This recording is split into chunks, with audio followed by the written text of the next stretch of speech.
Bonjour et bienvenue dans Bourse et Valeurs, le rendez-vous hebdomadaire des entreprises régionales cotées à retrouver sur liondécideur.com et nos réseaux sociaux.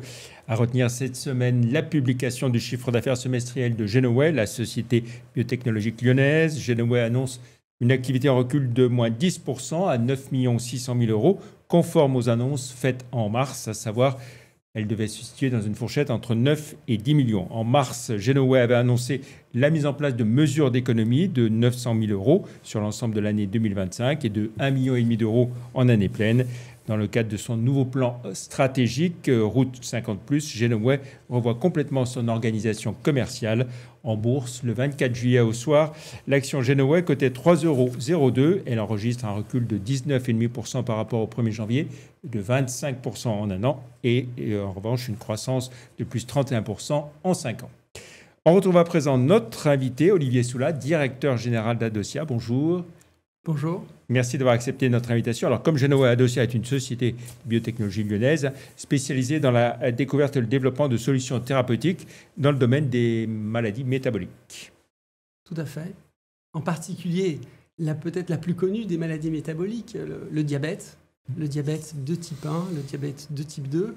Et on a développé, depuis notre création, il y a maintenant 20 ans, une expertise très pointue sur les développements de nouvelles formulations d'insuline. Et puis, avec le temps, comme vous avez pu le voir, les solutions thérapeutiques du diabète, comme les GLP-1, ces fameuses hormones de satiété, ont eu des effets spectaculaires dans le traitement de l'obésité, qui est aussi un désordre du métabolisme, sur lequel nous sommes placés aussi avec des solutions de drug delivery innovantes. Voilà, alors une entreprise lyonnaise, combien de salariés? Et puis, c'est aussi une force, beaucoup de familles de brevets, hein.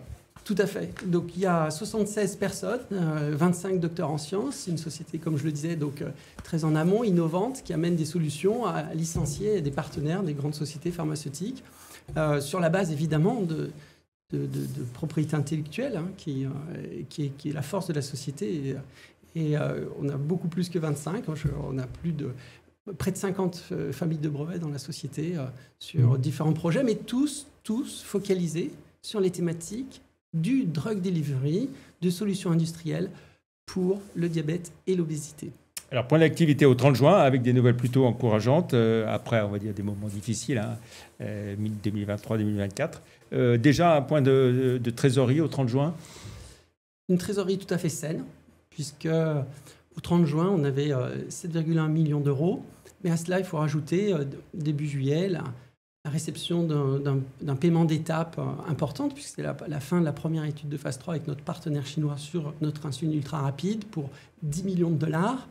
Et puis la réception du crédit d'impôt recherche pour 2,8 millions d'euros. Et donc tout ça vous donne une visibilité jusqu'au deuxième trimestre 2026. Tout à fait exact. Donc Q2 2026, notre horizon de trésorerie qui est évidemment, comme premier objectif aujourd'hui, c'est d'étendre cet horizon de trésorerie en concluant des partenariats pour faire créer du revenu dès 2025 pour la société. Alors, plusieurs bonnes nouvelles hein, dans vos travaux de recherche avec des avancées intéressantes, notamment des résultats positifs hein, d'un essai clinique de phase 3 ce matin, au moment où on enregistre cette émission, vendredi 25 juillet. Étude de phase 3 menée en Chine hein, sur une insuline ultra rapide pour les personnes atteintes de diabète de type 2. Votre partenaire, hein, Tonghua Dongbao, est le premier satisfait et vous aussi, évidemment. Nous, effectivement, on est absolument ravis, enchantés par ces résultats. Ils étaient un peu au-delà de nos espérances, je dois dire. Et puisque jusque-là, avant nous, les grands leaders de ce domaine, que sont Lilly et Novo, qui ont fait aussi une insuline ultra rapide, c'est-à-dire une insuline qui rentre plus vite dans le sang, qui en sort plus vite, pour améliorer le contrôle de la glycémie au moment du repas. Eh bien, Novo et Lilly n'ont pas réussi, dans la population des types 2, à réellement montrer un avantage clinique.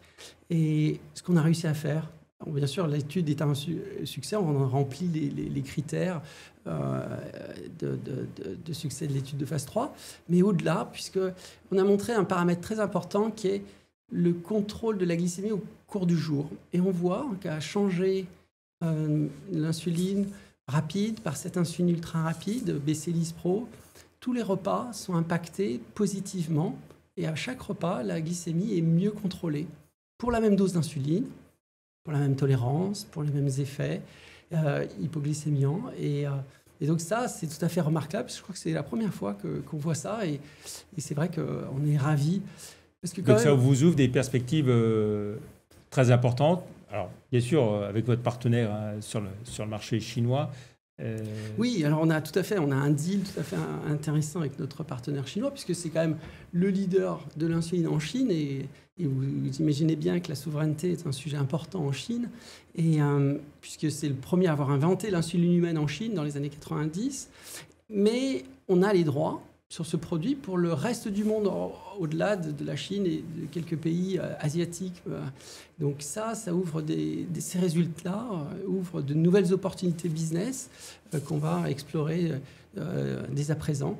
Et c'est vraiment une chance, parce qu'il faut voir que... Et là, dans le reste du monde, vous pourrez les exploiter avec d'autres partenaires éventuellement Alors, tout à fait. Alors, dans certains territoires, les résultats chinois sont tout à fait valables pour une autorisation de mise sur le marché. Dans d'autres territoires comme l'Europe et l'US, il faudrait refaire quelques études, mais sans risque.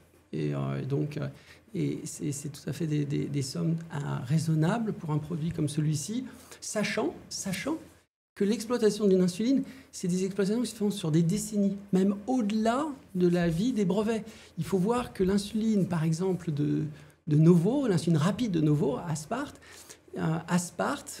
c'est le deuxième principe actif le plus vendu en 2024 chez Novo. Novo a agrégé avec le fameux sémaglutide, cette fameuse GLP-1, cette hormone de satiété, près de 30 milliards de revenus. Mais le deuxième produit le plus vendu, ça reste Aspart chez Novo pour 2,6 milliards l'année dernière. Donc c'est quand même des grands marchés. Et tout ça, 10 ans après la fin de la durée des brevets sur Aspart. Donc là, sur ce créneau précis, des perspectives très importantes. Et puis il y a aussi d'autres projets qui pourraient bien avancer. Oui, tout à fait. Comme je l'ai dit, on a pris le tournant comme les grands acteurs du diabète, que sont Sanofi, Lilly, Novo. On a pris le tournant de l'obésité. Et donc, on a deux technologies aujourd'hui qui peuvent susciter beaucoup d'intérêt, qui sont des combinaisons. Des combinaisons grâce à BioChaperone, cette fameuse technologie qu'on développe depuis 20 ans, une combinaison d'hormones de satiété, notamment un très bel exemple, très belle preuve de concept qu'on va plus largement communiquer sur Cagri et SEMA, donc un GLP-1 et une amyline de nouvelle génération qui ont des effets remarquables en clinique, mais aussi donc des formes orales, Adoral, SEMA, et qu'on a encore communiqué il y a quelques mois dans des grands congrès. Et on voit aujourd'hui l'émergence des biosimilaires sur cette classe de produits. En 2026, dans de nombreux territoires, sémaglutide sera libre de droit. Donc insuline, obésité, et puis encore d'autres pathologies qui peuvent être traitées.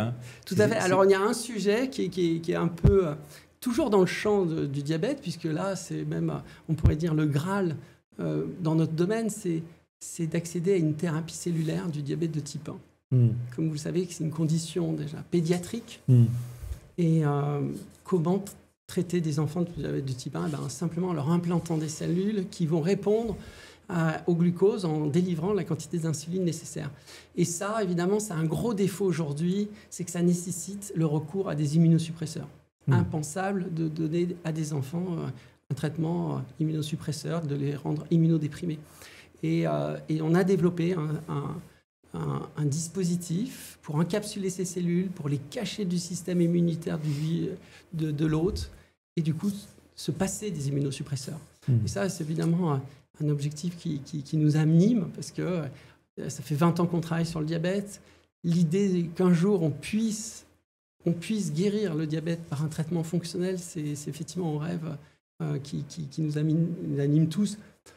Et je voudrais quand même en profiter aujourd'hui avec ces résultats de phase 3 assez exceptionnels pour remercier toute l'équipe et faire valoir son excellence dans ces domaines, son engagement sans faille pour développer ces traitements. Donc, Voilà. Enfin, après, je disais, des mois compliqués, des années compliquées, vous voyez quoi, le bout du tunnel, on peut le dire ? C'est jamais fini. dans notre domaine, il ne faut jamais baisser la tension même, une tension saine pour aller au bout. Donc non, mais ce qui est sûr, c'est qu'on a développé une expertise qui est révélée là, magnifiquement bien, et qui nous sert évidemment pour les autres projets. Et on a des ambitions encore et bien plus grandes. Eh ben, on aura l'occasion d'en reparler, bien sûr, puisqu'on se reverra dans quelques mois, forcément, ou dans un an. Pour finir, Olivier Solin, on jette un œil à votre parcours en bourse. À un moment, alors, les cours qu'on avait, c'était ceux du 24 juillet au soir, mais depuis l'annonce que vous avez faite ce matin, ça a beaucoup évolué. Mais le 24 juillet au soir, vous étiez à 5,31 €. Là, c'est monté à plus de 7, voire 9 €. Hein. Donc, on était encore sur un repli de 11,6% par rapport au 1er janvier, et de 16% en un an, et 35% en 5 ans. Mais tout ça est en train de beaucoup bouger. Bien sûr, avant, vous auriez préféré des chiffres de cotation meilleurs, mais voilà, c'était pas la catastrophe déjà. Et là, on peut penser que ça va bien évoluer. On est tout à fait confiant. En fait, on a un portefeuille riche, on a un portefeuille mature qui est aujourd'hui va susciter, je suis sûr, l'intérêt de partenaires. Il faut savoir que ce domaine de l'obésité, notamment du traitement de l'obésité, est naissant. Il n'y a que très peu d'acteurs et ça va très vite changer. Il va très vite s'ouvrir. Et donc ça, c'est effectivement une opportunité pour nous de sortir de ce business de l'insuline qui était réservé à un tout petit club et maintenant d'avoir beaucoup plus d'opportunités de partenariats à travers le monde. Et comme je le disais, ces traitements concernent des centaines de millions de gens. Et donc, il y aura des centaines de sociétés qui vont s'y atteler et qui vont nous aider à résoudre ce problème de santé publique majeur. Très bien. Merci beaucoup, Olivier Solin, d'être venu sur le plateau de Bourse et Valeurs, directeur général d'Adosia. Plus d'informations sur Adosia et sur toutes les entreprises régionales cotées en bourse sur le site live.ronex.com. Merci beaucoup encore une fois. Bonne fin de semaine, bel été, bonnes vacances à tous les internautes qui nous suivent. Rendez-vous maintenant début septembre. Merci, au revoir.